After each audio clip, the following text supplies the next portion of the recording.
हार के बाद नई भूमिका में दिखेंगे गहलोत और भूपेश बघेल। कांग्रेस ने सौंपी गहलोत और भूपेश को अहम जिम्मेदारी। कांग्रेस ने 5 सदस्यीय राष्ट्रीय गठबंधन समिति का गठन किया। अशोक गहलोत और भूपेश बघेल को इस समिति का बनाया गया सदस्य। सीट बंटवारे पर कांग्रेस बड़ा दिल दिखाए केजरीवाल। चलिए दोस्तों, इन सारी खबरों को बड़े विस्तार से जानते हैं और आप लोगों से विनम्र निवेदन है, चैनल को सब्सक्राइब करें, बेल आइकन जरूर दबाएं, क्योंकि मेरे आने वाली वीडियो का लिंक सबसे पहले आपको मिलेगा। चलिए अब आगे बढ़ते हैं। विपक्षी गठबंधन इंडी नेशनल डेवलपमेंट इंक्लूसिव अलायंस यानी कि इंडी गठबंधन के साथ 2024 की सीट बंटवारे पर पार्टी की ओर से बातचीत और रूपरेखा निर्धारित करने के लिए कांग्रेस के 5 सदस्यीय राष्ट्रीय गठबंधन समिति का गठन कर दिया गया है। राजस्थान के पूर्व मुख्यमंत्री अशोक गहलोत के साथ छत्तीसगढ़ के पूर्व मुख्यमंत्री भूपेश बघेल को इस समिति का सदस्य बनाया गया है। पार्टी की यह राष्ट्रीय गठबंधन समिति इंडी के घटक दलों के साथ अलग अलग राज्यों में लोकसभा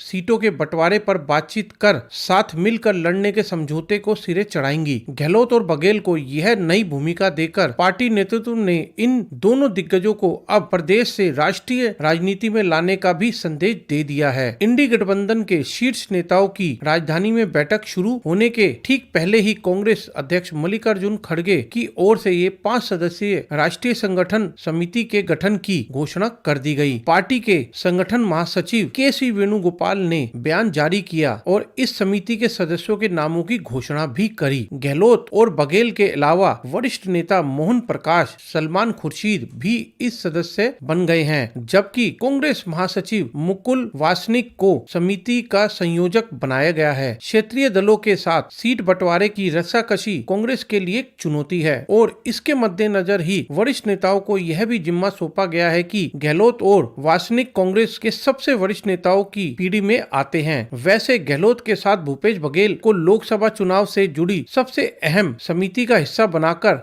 कांग्रेस नेतृत्व ने एक तीर से 2 निशाने साधने की कोशिश कर दी है। राष्ट्रीय राजनीति में इन दोनों को लाकर पार्टी एक और राजस्थान और मध्य प्रदेश की ताजा चुनावी हार को पीछे छोड़कर इनके अनुभवों का फायदा उठाना चाहती है। वहीं दूसरी ओर गहलोत को राष्ट्रीय राजनीति में लाने से साफ हो गया है कि कांग्रेस आलाकमान अब राजस्थान में पार्टी का नेतृत्व नई पीढ़ी को सौंपने का मन बना चुकी है। ऐसे में अब निगाहें पार्टी के युवा नेता और पूर्व डिप्टी सीएम सचिन पायलट को सौंपे जाने वाली जिम्मेदारी पर लग गई है। राजस्थान में प्रदेश कांग्रेस अध्यक्ष और नेता विपक्ष दोनों पदों पर नए चेहरों का आना तय है और सचिन इन दोनों पदों के लिए प्रबल दावेदार हैं। छत्तीसगढ़ में कांग्रेस ने चरणदास महंत को नेता विपक्ष बनाने और प्रदेश कांग्रेस अध्यक्ष बने दीपक बैज को पद पर बनाए रखने की घोषणा कर पार्टी भूपेश बघेल के लिए सूबे की सियासत में अहम भूमिका की गुंजाइश नहीं छोड़ी थी। सूत्रों ने बताया कि बैठक में केजरीवाल ने सीट बंटवारे को लेकर कांग्रेस जैसी बड़ी पार्टी के बड़े दिल दिखाने की जरूरत बताते हुए कहा कि उसे गठबंधन का नेतृत्व जरूर करना चाहिए, मगर छोटी पार्टियों के हितों को भी देखना होगा। ममता ने कांग्रेस को सीट बंटवारे को